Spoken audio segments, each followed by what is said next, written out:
Magandang umaga. Narito na nga ang pinakabagong balita sa lagay na ating panahon ngayong araw ng Sabado, August 22, 2026. Narito ang ating latest satellite image kung saan meron tayong minomonitor na 2 bagyo at isang LPA sa labas ng ating Philippine Area of Responsibility. Una nga ay itong tropical depression malapit sa ating power line. Ito ay huling namataan sa laing 1,195 kilometers east ng northeastern Mindanao. Nagtataglay ng lakas na hangin na 45 kilometers per hour malapit sa sentro at bugso na abot sa 55 kilometers per hour. Kumikilos sa direksyong kanluran sa bilis na 10 kilometers per hour. Ito ngang bagyong ito, momentarily kumikilos papuntang kanluran, so hindi tinatanggal yung possibility na ito ay papasok ng ating area of responsibility. Although afterwards, posible na kasi itong kumilos sa direksyong northeast. Samantala, isa nating minomonitor na bagyo nasa typhoon category, may international name na Saudel. Kanina alas 3 ng madaling araw, huling namataan sa layong 2,710 kilometers east ng Northern Luzon. Ito naman ay nabagit nga natin nasa typhoon category, nagtataglay ng lakas na hangin na 130 kilometers per hour at bugso na abot sa 160 kilometers per hour. Kumikilo sa direksyong Hilagang Kanluran sa bilis na 25 kilometers per hour. At ito ngang bagyong ito ay posibleng pumasok ng ating Philippine Area of Responsibility.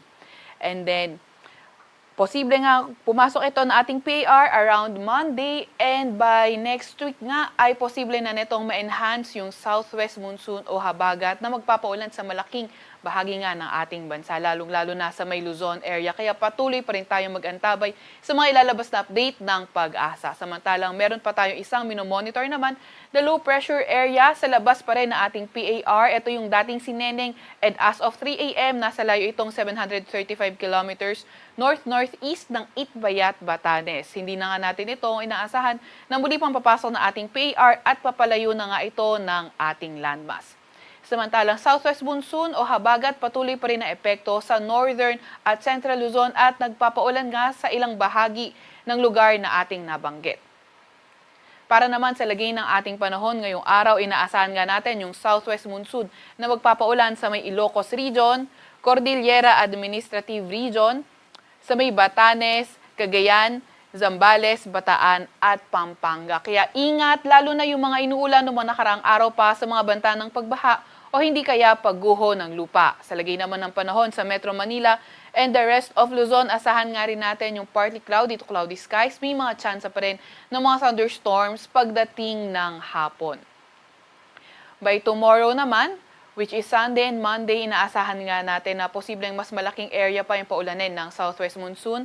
Particular na nga dito sa may Ilocos Region, sa may Cordillera Administrative Region, sa may Cagayan Valley, sa may Central Luzon, Calabarzon, Oriental at Occidental Mindoro. And then pagdating naman ng Tuesday and Wednesday, posibleng malaking bahagi na ng Luzon yung maging maulan. Kaya patuloy na mag-antabay sa mga update ng Pag-asa. Agwat at temperatura ngayong araw sa Metro Manila ay 26 to 31 degrees Celsius. 26 to 31 degrees Celsius din naman sa may Lawag at 23 to 30 degrees Celsius sa may Tagaytay. Agwat ng temperatura sa Puerto Princesa ay 25 to 32 degrees Celsius at 26 to 32 degrees Celsius naman sa may Calayan Islands. Para naman sa lagay ng panahon sa Visayas at Mindanao, asahan nga natin patuloy pa rin ang fair weather conditions sa mga lugar na iyan with chances pa rin ng mga thunderstorms. Yung mga kasamahan natin sa Regional Services Division patuloy na maglalabas ng mga thunderstorm advisory kung kinakailangan. Inaasahan nga natin na posible magpatuloy ang ganitong panahon until Monday. And pagdating ng Tuesday and Wednesday, posible magpaulan ang habagat sa kanlurang bahagi ng Mindanao area or kanlurang bahagi ng Visayas area. Kaya patuloy pa rin tayong mag-antabay sa mga ilalabas na update ng Pag-asa. Agwat ng temperatura sa Tacloban ay 27 to 34 degrees Celsius at 25 to 34 degrees Celsius naman sa may Zamboanga, pati na rin sa may Cagayan de Oro.